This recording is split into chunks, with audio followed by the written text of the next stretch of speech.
Do you know that Nigeria once owned 27 ocean-going vessels? Yes, that much. The Nigerian National Shipping Line was conceived in 1957 and formally began operations in 1959 as Nigeria prepared for independence and economic self-determination. Initially, it was a mixed ownership, with the Nigerian government owning 51%, the Dempster Line of the UK 33%, and the Palm Line, also of the UK, had 16%. The names of the three general cargo vessels were MV King Jaja, MV Oduduwa, and MV Damfodio. In 1960, two additional second-hand ships, El Kanemi and Orion, were added to the fleet. However, by 1961, Nigeria took 100% control after buying out the foreign shareholders. Two new built ships were acquired by NNSL in 1962 and 63, and they were named MV Nnamdi Azikiwe and MV Ahmadu Bello respectively. Immediately after, several more vessels were added, including MV Sapele, Lagos, Kaduna, Kano, Enugu. By the late 1960s to early 1970s, even more ships were acquired, namely Ibadan, Warri, Calabar, Onitsha, Abeokuta, and Jos. Then came the oil boom era, expansion, when more than a few more vessels were added to the fleet. River was included in the name of most of these new ones, that is River Niger, River Benue, River Gongola, River Kaduna, River Cross, River Ogun, River Anambra, River Imo, and River Sokoto. MV Bonu, MV Bendel, and MV Gongola were the new additions during this period. These ships carried cocoa, different types of oil cargo, imported manufactured goods, and other goods. As at this time, they were a powerhouse in the regional West African trade. As part of the National Development Plan 1975 to 1980, the federal government ordered for 19 brand new ships.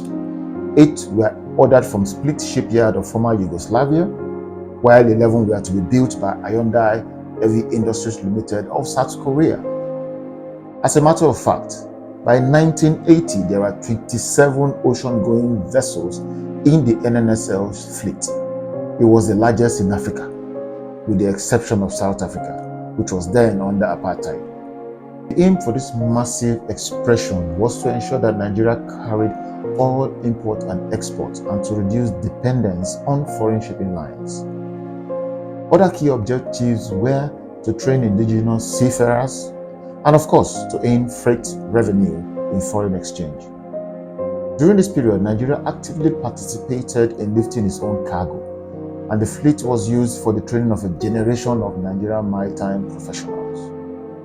For young Nigerians entering a maritime career, NNSL was a fertile training ground, a national employer, and indeed a huge badge of pride. This was the golden years of the NNSL. With this large number of ships, anyone looking at the organization would want to think that the growth trajectory will only be upward. Unfortunately, that was never the case. In fact, the reverse was indeed the case, as the large acquisition of ships was a major undoing of the government. This is so because by the time these ships were delivered, shipping technology had changed, it has moved on. This made them mostly unsuitable commercially to meet market needs. Containerization had become the norm during this period. Therefore, container ships were more in demand than general cargo ships, which were now commercially inefficient. So, Nigeria bought ships for a market that had already changed. This happened because there was poor market analysis and ineffective strategic timing. By 1988, NNSL's market share started declining as they carried only 11% of cargo at the Nigerian ports. The foreign lines at the time were more efficient, better financed, and technologically ahead of the Nigerian carrier. Getting into the 1990s, the decay was becoming even more apparent. The fleet was aging and there was general lack of proper maintenance. Some ships were sold off to pay debts. and some were seized abroad over unpaid financial obligations and contractual disputes. Even after selling several ships, the number of employees in the parastatal was still high, which means the income was going down, but the overhead cost remained high.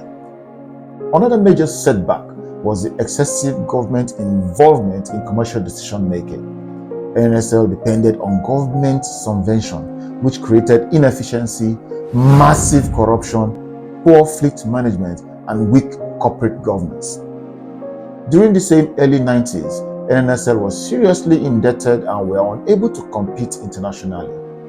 The final nail in the coffin came in September 1995, when the federal government liquidated the NNSL. All the 21 remaining vessels were sold off at very cheap prices.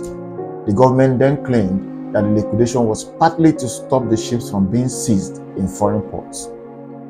What the government ignored was the enormity of other problems the company had, including aging tonnage, absence of cargo support, high maintenance costs, governmental interference, managerial ineptitude, and debts owed by other agencies of government to the NNSL.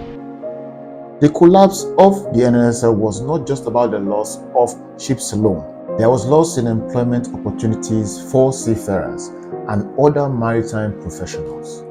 Indigenous sea time training was dealt a huge blow. Freight revenue in hard currency evaporated, among many other losses. Not quite long after liquidating the NNSL and selling off all the vessels, the government then set up a new national line called the National Unity Line, NUL, in 1996. The assets and responsibilities of the NNSL were transferred to this new company. It began operations in the same year with only one ship, MV Abuja. The new company failed woefully in a short time, and the only vessel was eventually seized. It became a company with no vessels, only having a paper license. Nothing was done thereafter, and of course, today the company no longer exists. So, that's how Nigeria lost a fleet of 27 vessels.